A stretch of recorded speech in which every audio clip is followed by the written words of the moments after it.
Açığı bu görüşdə hər iki tərəfin vaxt qazanması mən hesab edirəm ki, ehtimalı var və hər iki tərəf vaxt qazanmağa çalışır. Çünki Amerika tərəf zərbələr endirərsə, bunun ardınca öz hərbçilərini qorumaq, bazalarını qorumaq və bazaları yerləşən dövlətləri qorumaq üçün havadan müdafiə sistemlərini tam olaraq gətirib çıxarmayıbdır və ikinci donanmasını hazırlayıb dəstək üçün gətirmək haqqında düşüncələr vardı. İkinci bir tərəfdən ta Hind okeanından Bəstə körfəzinə qədər ərazidə o gəmiləri vardı Amerikanın, onların da vurulma ehtimalları vardı. Üstəlik daşıyıcı, neft daşıyıcı tankerlər var müttəfiqlərinin, onların zərbələrdən qorunma ehtiyacı vardı. Bu dünən üçün 2 tankeri İran tərəfi hələ bayrağı, kimin bayrağı altı üzdüyü məlum olmayan 2 tanker saxladılar və orada böyük neft ehtiyatları var idi.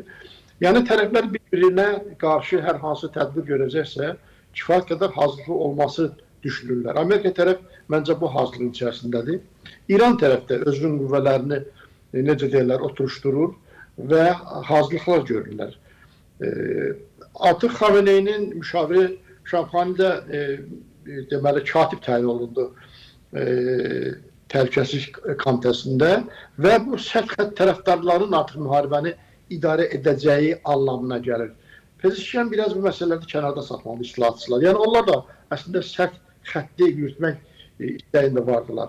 Qaldı ki, danışıqlarda qoyulan məsələlər və onlara reaksiyalar, danışıqlarda məsələlər qoyulub-qoyulma. Amma məsələ burasındadır ki, onlar qəbul olunub mu İran tərəfindən? Bu sualın cavabı hələlik yoxdur ortada.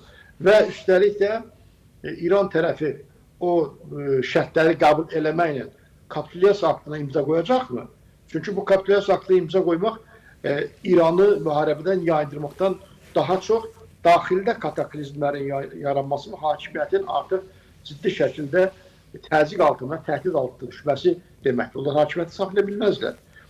Burada ballistik raketlər məsələsi vardı. Əgər razılaşarsa, bu o deməkdir ki, İran İsrail qarşısında mütəmadi olaraq bundan sonra əliyalın şəkildə dayanmalıdır və İsrail istədiyi vaxt onu vura bilər. Uran məsələsində də vəziyyət eynidir. Əgər uranı imtina edəcəkdir, əgər İran, onda onun İranın müəyyən müharibələrdən, böyük müharibələrdən, təhdidlərdən sığortalanma sistemi aradan qalxır. Üçüncü bir ciddi məsələ isə İranın proksi qüvvələrdən imtinasıdır. Bu, faktiki olaraq rejimin şiəsilik doktrinasının ləğvi, kənara qoyulması deməkdir. Bundan imtina eləmək elə də rahat məsələ deyil. Proksi qüvvələr İranın özünə qarşı belə qalxa bilərlər. Hələ mən daxili məsələləri, daxildə olan milli etirazları, etniklərin, münasibətlərin qoyuram qırağa. Təkcə ortaya qoyulan bu məsələ. Üstəlik, Çinin neft alma məsələsinə münasibət var. Yəni, o da bir şərtlərdən birisidir ki, Çin İranla bu ticarət məsələlərində, o da nefti buradan götürməsin və s. Razılaşacaqlar mı bu məsələdən bağlı? Ona görə burada danışıqların aparılması məncə ciddi şəkildə bir nəticə verəcəyini mən düşünmürəm və hər iki tərəf vaxt qazanır və günün birində zamana bağlı olan bir məsələdir ki, hər hansı formada hərəkətli olsun. Bu, total şəkildə quru əməliyyatı olmaya bilər, amma nöqtə vuruşundan tutmuş, əvvəllər elan olunduğu kimi iqtisadi bölgələrin vurulması, limanların vurulması, Sepahan müəyyən yerlərdə vurulması məsələsi də ola bilər. Baxın, Zöya xanım, bir məsələ də baş verdi bir neçə müddət əvvəl. Avropa İttifaqı Sepaha terrorçu təşkilat adlandırdı.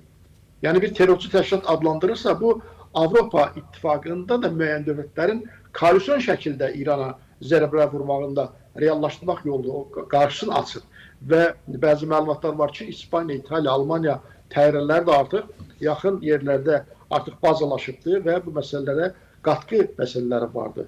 Almaniyanın kansleri də bir neçə dəfə İrana qarşı sərt şəkildə çıxış elədi.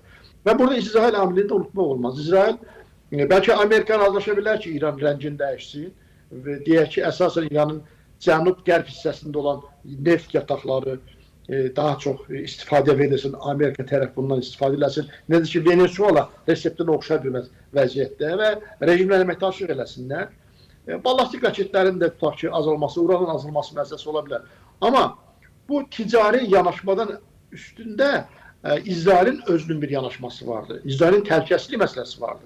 İsrail isə Amerikada çox böyük lobbisi vardı və onun istəklərindən Amerikanın görməzdən gəlməsi də mümkün deyil.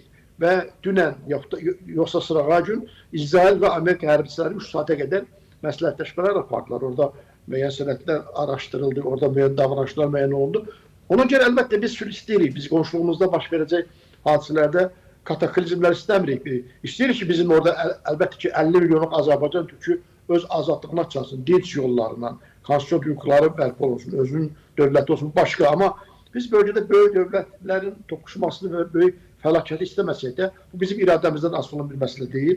Böyük ehtimalla Omandakı bu görüşlər də bir görüntü xarakterli olaraqdan həm hər iki tərəf özünü sülhpərvər kimi göstərmək və vaxt qazanmaya hesablanıbdır.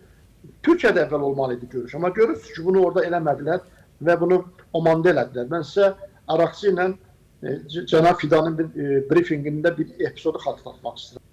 Əslində İran Oman görüşünə üstünlük verməkdə istəyir əsaslandırsın ki, biz Omanda ona görə görüş istəyirik ki, əvvəl də Omanda görüş olmuşdu və buradakı görüş yalnız nüvə məsələsinə həsr olunmuşdu. Burada nə başqa dövlətlərin iştirakı var idi, nə də başqa predmeti müzakirəsi yox idi və bu görüşdə həmin görüşün ardıdır. Yenə də biz başqa məsələləri və məsələlərə kimsənin qarışmağını istəmirik. Kimi bir göstəri eləmək istəyir. Əslində belə əsaslandırmağa çalışır. Amma faktiki olaraq İran Türkiyəni qısqanır və bölgədə bu vəziyyətdə əgər İran çox ciddi şəkildə geri çəkəcəksə, Türkiyədə məsələdə vasitəçi kimi irəli çıxırsa, müəyyən məsələlərə nail olursa, Türkiyənin həm müsəlman dövlətləri üzərində deməli təsiri artmış olur və reyting artmış olur. Həm də dünyada ümumiyyətlə böyük məsələlərdə Türkiyənin bölgə dövləti kimi daha çox sayılacaq bir yerə gəlməsi İran-Türkiyə rəqabətində İranı sərf eləmir. İkinci bir tərəfdən Türkiyənin özünün NATO üzvü olması da İranda tərəddüdlər yaradır ki, bu NATO'nun üzvü olaraqdan hansı, nə qədər bizdən məsələlərdə səmimi olacaqdır, şübhə ilə yanaşırlar. Və mənə elə gəlir ki, mühüm məsələlərdən birisi də, bax o briefingdə mən xatırlatmaq istədim, Hakan Fidan bir fikir dedi. Dedi, biz burada bölgədə hər şey diplomatik həll olmasını istəyirik. Amma İran rejimi xalqın səsini eşitməlidir və ikinci mühüm bir məsələyə də işarə elədi ki, biz birlikdə PKK və PJK qarşı mübarizə aparmalıyıq. O demək istədi ki, son zamanlar xüsusən Qərbi Azərbaycan ərazilərində ciddi şəkildə PJK-ın təşkilatlanma məsələlərinə İran əl qoyubdur və Türkiyədə narahat edir məsələlərini.